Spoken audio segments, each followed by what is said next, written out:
On va Hachem, on continue donc la Torah 8 du Likutei Moharan.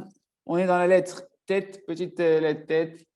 Et donc, on a réexpliqué hier toute la Torah d'après le verset qu'avait ramené Rabbeinu au début de la Torah, la fameuse vision de la Ménorah. Et voilà, maintenant que Rabbeinu continue, il nous dit venez me voir les malas. N'est-ce pas qu'on a vu au-dessus qui a Ruach Chaim ou Be'atorah, que le souffle de vie, il se trouve où? Dans la Torah Agdosha.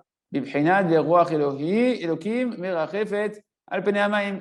Comme c'est marqué dans Bereshit, on avait vu au début, que le souffle divin, il soufflait à la surface des eaux. Donc, c'est pourquoi quand on était en Égypte, d'accord, et que l'Égypte c'était avant le don de la Torah. Il y a eu le don de la Torah, c'est passé bien sûr quand on est sorti d'Égypte. On est sorti d'Égypte pour recevoir la Torah. C'est ce que Hachem a dit à Moshe Rabbeinu, vous allez sortir d'Égypte afin de venir me servir sur la montagne du Har Sinaï pour recevoir la Torah. Mais donc, quand on était en Égypte, on était avant le don de la Torah. Shaya Kodem Kabbalat Torah, c'était avant le don de la Torah. Or, on a dit que dans la Torah, qu'est-ce qu'il y a? Il y a le souffle divin qui permet qu'on reçoit du tzaddik qui est attaché à la Torah, ce souffle de vie qui nous permet de combler tous les manques. Donc, sans la Torah, avant la Kabbalat Torah, c'était difficile de pouvoir avoir ce souffle divin pour pouvoir combler nos manques. Et donc, ils n'avaient pas d'où pouvoir recevoir le souffle divin, le souffle de la vie. Parce qu'il n'y avait pas la Torah, il n'y avait pas encore la Torah, le souffle de vie qui comble tous les manques qui est dans la Torah. Le Neymar Bahem, c'est ce qui est marqué dans Shemot, chapitre 6. Mikotzer Ruach. Ils avaient le souffle court. Ils n'ont pas réussi à écouter Moshe Rabbeinu. Quand Moshe est venu, il a dit vous savez quoi, les amis, Hachem m'a envoyé, on sort d'Égypte. Et l'homme Israël était à bout de souffle. C'est quoi qui était à bout de souffle? Il est marqué tellement il y avait du labeur sur eux, un dur esclavage, qu'ils avaient le souffle coupé et ils n'arrivaient pas à écouter Moshe. Mais Rabbeinu dit ici que le souffle coupé, en fait, c'est la dimension de la petite émouna ou la dimension d'un manque de connexion au souffle de la vie qui est contenu dans la Torah Gdosha qu'on reçoit de Moshe Rabbeinu, du tzaddik. Mais pour ça, il faut avoir la Torah. Et comme vous n'avez pas la Torah, vous n'avez pas d'où recevoir ce souffle de vie, de pouvoir allonger son souffle, de pouvoir soupirer dans la sainteté avec l'attachement au tzaddik qui est attaché à la Torah et pouvoir ainsi attraper toute la émouna pour combler tous les manques et réparer toutes les fautes et combler tous les manques. Ça, ils ne l'avaient pas parce qu'ils n'avaient pas encore reçu le don de la Torah. Excuse-moi, est-ce qu'ils avaient ce souffle de vie avant l'esclavage, quand il y a l'époque de Jacob, avec ses enfants, quand ils montent en Égypte? Alors, c'est justement, c'est ça, ce qu'on a vu dans cette Torah-là, c'est que le fait de prier sur recevoir la connaissance de la Torah, une personne qui va prier pour connaître Hachem, une personne qui va prier pour pouvoir savoir c'est quoi la volonté d'Hachem, ça la Torah. La Torah, c'est la volonté d'Hachem qui était exprimée dans la Torah Gdosha. Mais quand il priait sur ça, quand il cherchait, quand il désirait, plus quelqu'un il va désirer la vérité, et ben il va attirer sur lui, comme nos patriarches, ils ont attiré sur eux quoi? La Torah sans qu'elle soit là. La Torah n'était pas là, mais eux ils l'ont eu. Par quoi? Par leur amour et leur désir et leur recherche et leur prière de connaître Hachem. Et ben ils ont directement reçu des Ruach HaKodesh, la Torah qui devait recevoir à leur génération à eux. Et c'est une question très bonne parce que c'est la question que hier, quand j'étudiais sur d'autres Likutei Moharan, il pose la question comment ils ont fait pour combattre Amalek quand ils sont sortis d'Égypte. Dès qu'ils sont sortis d'Égypte, ils n'avaient pas encore reçu la Torah. Qui c'est qui est venu les attaquer? C'est Amalek. Et Amalek, pourquoi il est venu d'Afka? Parce qu'ils n'avaient pas encore reçu la Torah et ils savaient qu'ils n'avaient pas encore la force, toute la force de pouvoir l'affronter. Et donc, qu'est-ce qui s'est passé? Qu'est-ce qu'il a fait Moshe? Moshe, il a étendu ses mains en prière. Moshe Rabbeinu, bien qu'il n'y avait pas la Torah, il a étendu ses mains en prière pour aller attraper ce qui est au-dessus de la Torah. Parce que la prière sur la volonté, avec le désir de connaître Hachem, de connaître la Torah et d'accomplir la Torah, sont entendus d'accomplir la volonté d'Hachem, de savoir qu'est-ce qui est bien, qu'est-ce qui est mal. Ce qu'on te parle ici, c'est de prier, de savoir qu'est-ce qui est bien Hachem, qu'est-ce qui est mal.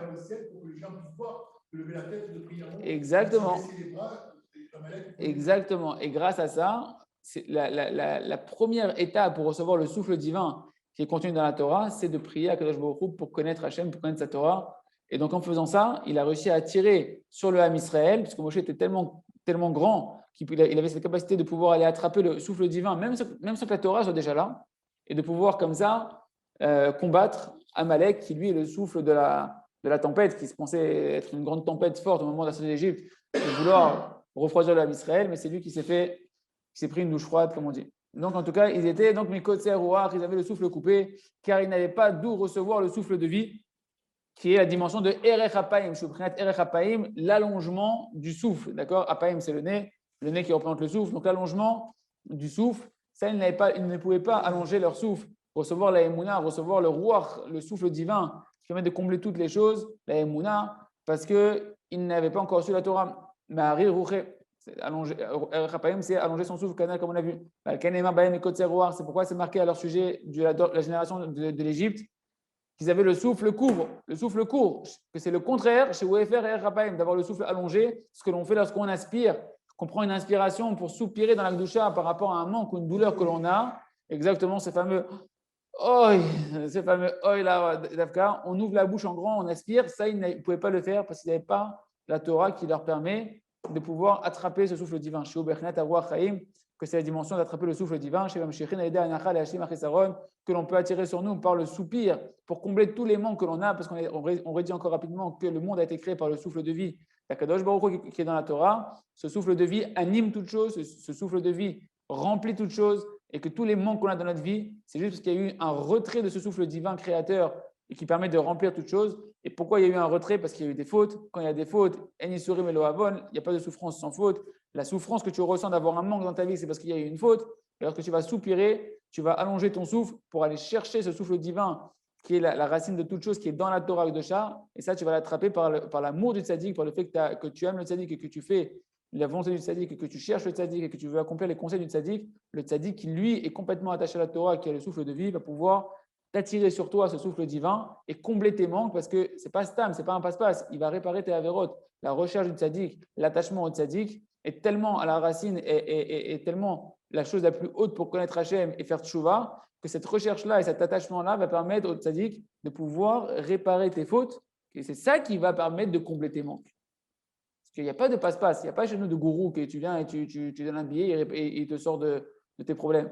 Non, il va te faire tes chouvas. D'accord? Le soupir en soi-même, déjà, quand une personne elle soupire dans la Gdusha, c'est qu'elle regrette. C'est déjà une forme de chouva. D'accord? C'est déjà une forme de chouva. La personne, elle prend une certaine conscience qu'elle souffre parce qu'elle a fait des fautes et elle regrette ça. Elle voudrait revenir à cet état de réparation d'avant la faute, où là où Hachem peut me donner tout le bonheur et un bien dévoilé et combler tous les manques matériels et spirituels de ma vie. Okay. Yehuda, il faut que tu viennes plus souvent quand tu es là, c'est spécial. Que c'est la dimension du souffle de vie que l'on peut attraper par le soupir dans la Gdusha pour combler tous les manques, canal comme on a vu au-dessus, qui a Ruach, Ush, Lemut, Achisaron, parce que le souffle divin, c'est ça qui permet de combler tous les manques. Canal, comme on a vu au-dessus dans la Torah, Hachem va te donner les désirs de ton cœur. Si c'est des choses que tu désires dans ton cœur, c'est qu'il te les manque. Tu ne désires pas quelque chose que tu as déjà, tu désires quelque chose que tu n'as pas. Donc en fait, où est-ce qu'il est le manque? Dans ton cœur, parce que c'est les désirs de ton cœur. Donc le manque, qui est représenté par le fait que tu désires quelque chose que tu n'as pas, c'est dans ton cœur. D'accord? Et ça s'attire par le souffle divin, que le souffle divin, il passe par où? Il passe par le cœur. Le cœur, il va aller prendre le sang oxygéné. Toute la fonction du poumon, elle prend sa réalité par rapport au cœur. D'accord? Le poumon, il va prendre l'oxygène et il va directement amener dans le sang, dans le cœur, pour que le cœur il va pouvoir alimenter et compléter en fait tous les besoins du corps entier. D'accord? La Neshama a son rôle aussi. Bien sûr que la Neshama a son rôle, évidemment. Et la Neshama, c'est Neshima. L'âme, c'est la respiration. D'accord? C'est le souffle divin en soi, au niveau spirituel. Matériellement, ça se traduit physiquement par une respiration qui passe par les poumons, qui vont entrer dans le cœur. Et donc, quand il y a un manque dans le cœur, d'accord, c'est parce qu'il y a un manque de souffle de vie, tu as un manque d'oxygène, d'accord? Et l'oxygène, chez nous, c'est la Torah, c'est la Tchouva, c'est la Kadosh Baruch Hu, c'est le Tzadik, c'est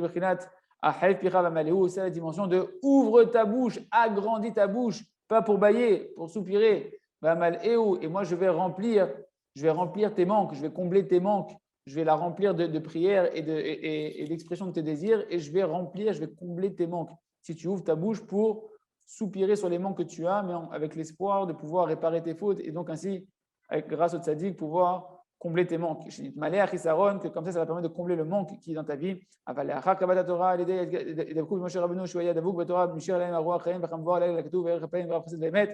Mais donc, justement, ça, c'était avant le nom de la Torah, qu'ils avaient le souffle court. Ils ne pouvaient pas combler leur manque parce qu'il n'y avait pas encore la Torah. Mais après la réception de la Torah, par le fait qu'ils se sont attachés au tzaddik qui était Moshe Rabbeinu, et qui lui-même, il était attaché à la Torah, qui, elle, contient en elle, sur laquelle plane le souffle divin de toute chose, créateur de toute chose, vitaliseur de toute chose, et bien ainsi, ils ont pu attirer sur eux le Ham Israël par leur attachement à Moshe, le souffle de vie, pour combler leur manque et sortir de leur galoute, sortir de leur exil, comme on a vu au-dessus dans le verset, Erech Hapaim, Rachesed Vehemet, toute l'explication des 13 attributs de miséricorde, qu'il est long à se mettre en colère, c'est allonger son souffle quand on soupire, en s'attachant au Rav Chesed, qui est le tzaddik de la génération, qui ne fait que du Chesed parce qu'il veut combler nos manques, etc. Et c'est ça le sens de Haru Achaim Uprinat Anikud Melafum, que le souffle divin est de la dimension de le Nikud, c'est la voyelle ou.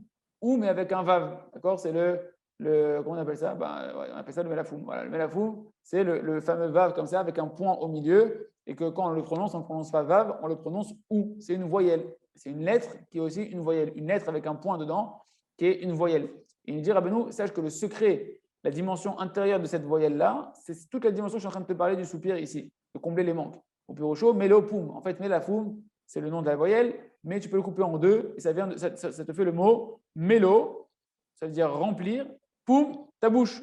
D'accord? Par le fait que tu vas remplir ta bouche d'un soupir, tu vas permettre de remplir tes manques, tu vas permettre de compléter tes manques. Qui a mirato ou bépé malé, les yanou à kavanach, il malé, la dame kol, bagoshtav, resonatable. D'accord? Pour dire le mélafoum, quand tu dis ou, tu vas le dire en remplissant complètement ta bouche, d'accord? Avec une bouche qui est pleine. En fait, chez nous, le sujet véritablement, c'est de pouvoir compléter les manques que tu as et tous les désirs que tu as dans ton cœur. Le prinat melafoum, c'est la dimension du melafoum, de pouvoir mélopoum, de remplir ta bouche en agrandissant ta bouche pour la remplir d'air, d'accord, en inspirant avec un soupir que tu vas chercher à te remplir du souffle divin, et bien ainsi tu vas pouvoir compléter tous tes manques. J'ai oublié un truc ou c'est ça? C'est bon? Ah non, j'ai sauté, je me suis dit que j'ai sauté. Moi, je suis parti directement en haut de la page, Mechila. Je reprends vers Inyan. Comme il y avait un espace et que moi j'étais en bas de page, je crois qu'il fallait monter en haut de la page. Mechila, heureusement qu'Hachem nous a fait nous rendre compte que c'était un passage.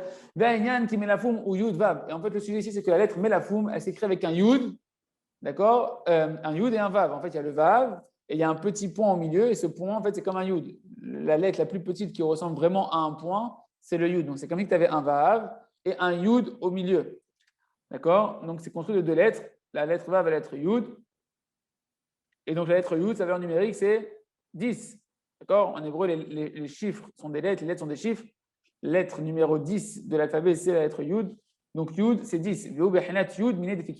Et en fait, pour ceux qui étaient là hier dans la Sirat Haverim, ça rejoint vraiment la sujet d'hier. Ça représente en fait les 10 pulsations, les 10 poux que l'on a à l'intérieur du cœur. Ilan Fedida nous a envoyé une très belle photo d'un scientifique de montrer comment en fait le mécanisme du cœur il se fait en 10 étapes. Il y a vraiment 10 process pour que tout l'oxygène il passe dans le cœur et qu'il soit envoyé dans tout le corps entier. Et donc ça rejoint vraiment ce qu'il dit Rabbi Nachman, qu'il y a 10 pulsations, il y a 10 sortes de pulsations dans le cœur qui représentent cette lettre Yud qui est la lettre 10, qui représente en réalité Keneged Aseret Adibrot. Parce qu'on a dit que le souffle divin, il plane sur la Torah. L'essentiel de la Torah, la racine de toute la Torah, qui comprend toute la Torah, c'est ce qu'on a reçu à Matan Torah, les 10 commandements, les 10 paroles d'Akadosh Baruch Hu. Une parole, Hachem, il l'a expirée avec un souffle de vie. Ces 10 paroles créatrices par lesquelles Hachem a créé le monde, par 10 paroles, le monde il a été créé, c'est par les 10 commandements qui n'avaient pas été exprimés à Matan Torah. Parce qu'Hachem, il a dit, il n'a pas commencé la Bereshit par Aleph, il n'a pas dit Anochi. Il aurait dû commencer la Torah, Hachem dire Anochi, Hachem Elokecha, je suis Hachem ton Dieu. Non, il a dit Bereshit, j'attends un peu, le Anochi, c'est moi, je suis là, il va arriver à Matan Torah bien longtemps après. Mais en réalité, les 10 paroles créatrices, c'est les 10 paroles de Matan Torah.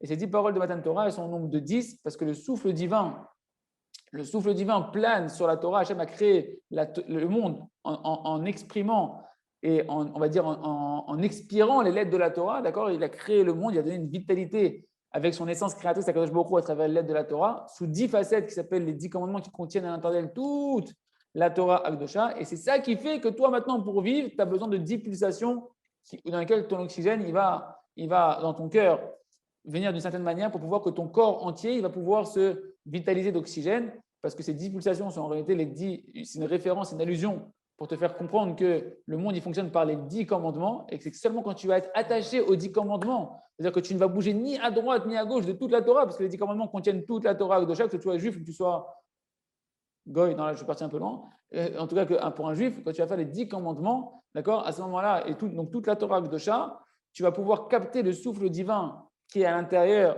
de la Torah et tu vas pouvoir ainsi combler tous les manques parce que les manques ne sont là que pour te rapprocher de l'accomplissement de la Torah. Hachem ne met pas des manques pour rien dans la vie d'un homme, il met un manque pour comprendre que sans la Torah, sans Hachem, sans le tzaddik, eh ben, ta vie elle sera toujours manquante, tu seras toujours à côté de la plaque. C'est seulement quand tu vas rentrer petit à petit en ayant marre, en disant que ce n'est pas normal, je n'ai pas été créé pour souffrir, je n'ai pas été créé pour avoir une vie de manque. D'accord? À ce moment-là, quand tu vas te rendre compte que ce qui te manque, c'est Hachem, que ce qui te manque, c'est donc pour Hachem, pour trouver Hachem, c'est le tzaddik, ce qui te manque, c'est la Torah Kedosha, c'est de prier à Kadosh Baruch Hu, de te rapprocher de la volonté de Kadosh Baruch Hu. À ce moment-là, tu vas pouvoir attirer le souffle divin créateur de Kadosh Baruch Hu qui l'a caché Hachem dans la Torah pour te dire que tu ne trouveras pas un autre moyen de compléter tes manques. C'est seulement quand tu vas être dans la Torah que tu vas compléter tes manques. Tu veux avoir de la vie, tu n'as pas le choix, tu es un poisson dans l'eau. Un poisson en dehors de l'eau, si vous en trouvez qui arrive à vivre, ce n'est pas un poisson. Un juif, Enmaïm et la Torah, il n'y a pas d'eau si ce n'est la Torah. On a été béni par la bracha des poissons. Vous allez vous fructifier comme les poissons parce que nous, on ne peut pas vivre sans la Torah. L'eau, c'est la Torah. Chifri libère quand même, déverse ton cœur comme de l'eau devant Kadosh Baruch Hu. L'eau, c'est la tefila. C'est que par la prière et la Torah, c'est qu'on est en train de voir cette Torah-là, qui est l'eau, qu'un âme il peut vivre. Sans eau, tu ne vis pas. Sans oxygène, tu ne vis pas. L'oxygène, c'est la Torah. L'oxygène, c'est la tefila. L'oxygène, c'est Hachem. Et ça, tu le trouves, Bisrout Hatzadik. Et c'est ça les 10 pulsations.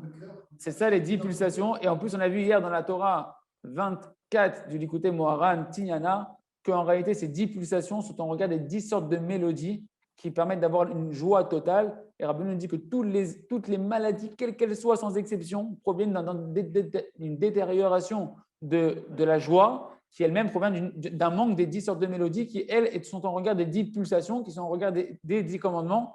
Et donc, tu vois qu'en réalité, tu ne peux être joyeux que lorsque tu es vitalisé par la Torah Kedosha en accomplissant la Torah. Dès que tu t'écartes de la Torah, ne t'étonne pas que tu es triste.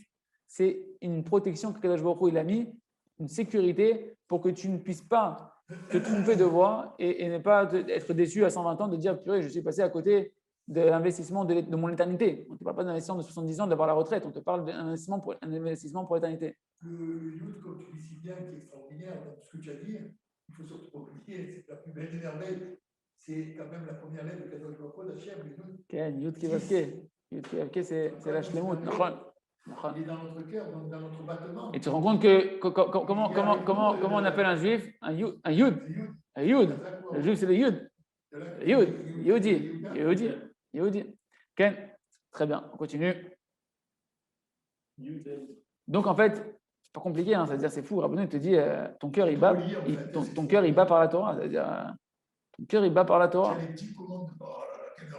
Ve'avav shebanikud melafoum. Et donc le vav, donc on a expliqué, ça c'est le yud, c'est le point du ou. Hein, dans le ou, dans melofoum, c'est la lettre qui permet de combler tous les manques, melopoum, de remplir sa bouche par un souffle. Et ben on a expliqué le yud du milieu, le petit point au milieu, c'est les 10 commandements, les 10 pulsations, les 10 sortes de mélodies. D'accord? Et maintenant, c'est quoi le vav alors? Le vav, un vav, c'est toujours. Le vav, c'est une lettre qui va d'en haut et qui va vers le bas. C'est une lettre qui montre une descente entre l'en haut et le bas qui vient attirer. D'accord? C'est la dimension de relier, de permettre de compléter et d'attirer ce qui est d'un endroit vers un autre. Un vav, c'est un crochet, ça permet de relier, d'attirer ce qui était là-bas. J'avais un truc, j'ai mis un crochet ici, tac, je vais le relier là-bas, je vais l'attirer et je vais en faire une seule entité. Donc le vav, c'est la lettre par définition qui représente le fait d'attirer quelque chose, de relier quelque chose. Et en fait, il s'agit ici de relier, d'aller attirer, d'aller chercher le souffle divin dans les 10 commandements, dans la Torah Kedosha, dans le tzaddik. Quand je vais soupirer, c'est ça le melofoum, de remplir sa bouche d'un souffle divin, d'un soupir, en s'attachant au tzaddik qui est détenteur du souffle divin, qui est dans la Torah Kedosha, qui, elle, permet de combler tous les manques si je fais tchouva pour accomplir la Torah. C'est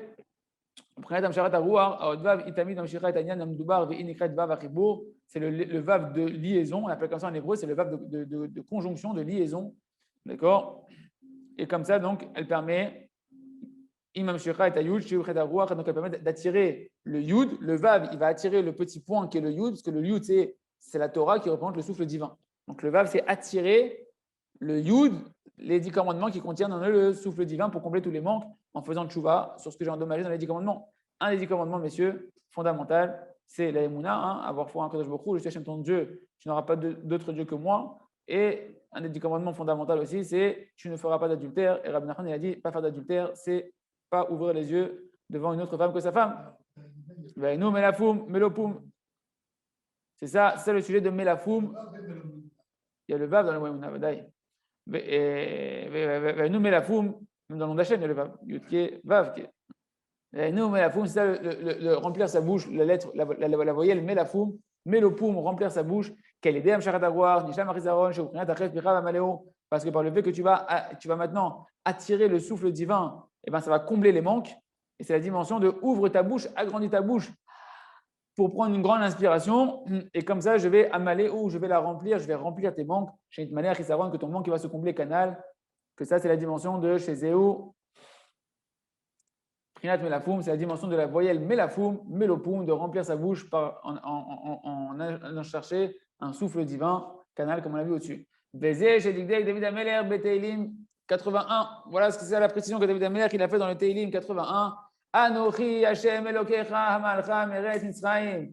Je suis Hashem ton Dieu. Je suis Hashem ton Dieu qui t'a fait sortir d'Égypte. Mais Kiblou, à Torah, l'Égypte c'était manque. L'Égypte c'était ta galoute, d'accord? L'Égypte, on n'avait pas encore reçu la Torah et donc on était rempli de manques. On était en Égypte avec des manques parce qu'on n'avait pas la Torah, on n'avait pas le souffle de vie. Maintenant, Hashem te dit à Matan Torah, premier commandement, je suis Hashem ton Dieu qui t'a fait monter de l'Égypte. Si tu me cherches par la Torah, si tu cherches à Kadosh Baruch Hu par la Torah, Kadosh Baruch Hu, Raktov, qu'il n'y a pas d'autre chemin meilleur qu'à Kadosh Baruch Hu, et que toutes tes souffrances en fait elles sont là que pour te rapprocher de Kadosh Baruch Hu et de te rapprocher de la Torah, alors sache que c'est moi qui t'ai fait sortir d'Égypte, c'est moi qui vais te sortir de ta galoute, je vais combler tous les manques. Et le Ham Israël, donc à ce moment-là, donc comme c'est marqué dans Teilim, ici en fait c'est Teilim, mais c'est quasiment la même chose que ce qui est marqué dans les 10 commandements. Mais qui blou à Torah, et ce verset-là vient nous faire prendre la dimension qu'ils ont reçu en fait le Ham Israël, la Torah. À chercher alors que là-bas dans la Torah, il y a le souffle divin. Et à ce moment-là, une fois qu'ils ont reçu la Torah après la sortie d'Égypte, la suite du verset, c'est je suis Hachem ton Dieu qui t'a fait sortir d'Égypte, agrandis ta bouche et je vais combler tes manques. Maintenant que tu es arrivé à Matan Torah, que ta galoute d'Égypte, elle t'a amené à quoi? À avoir confiance en Moshe, à chercher le tzaddik, qui est le tzaddik qui va t'amener à l'humilité du Har Sinaï, à la hardoute du Ham Israël, à faire un avec tes frères, à te faire petit, à sentir ta petitesse et à être prêt maintenant à recevoir la Torah. Et bien maintenant que tu es attaché à Moshe, attaché à la Torah, que tu es dans l'humilité qui répare la racine de toutes les fautes qui est la Gahava, tu vas pouvoir soupirer, te connecter à Moshe, te connecter à la racine, au souffle divin par ton humilité et réparer tes fautes et combler tous les manques que tu as. C'est ça la suite du verset extraordinaire, comme Rabbi Nachman explique ce verset de Teilim. David Ameler dit donc